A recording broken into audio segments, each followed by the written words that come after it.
Binding এর কাজ শুরু হচ্ছে সুইমিং পুলের।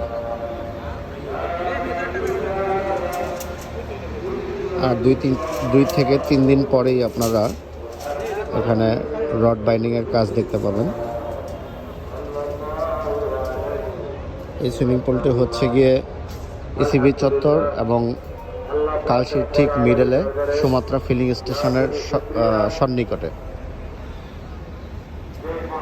এখানে মোটামুটি ভালো একটি বড় সুইমিং পুল তৈরি হতে যাচ্ছে, যেখানে আপনারা খুব কম খরচে সুইমিং পুলের সুবিধা পাবেন।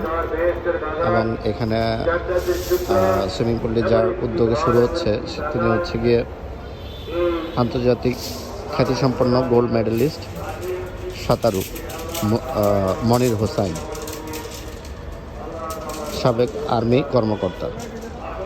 আপনারা অবশ্যই আসবেন।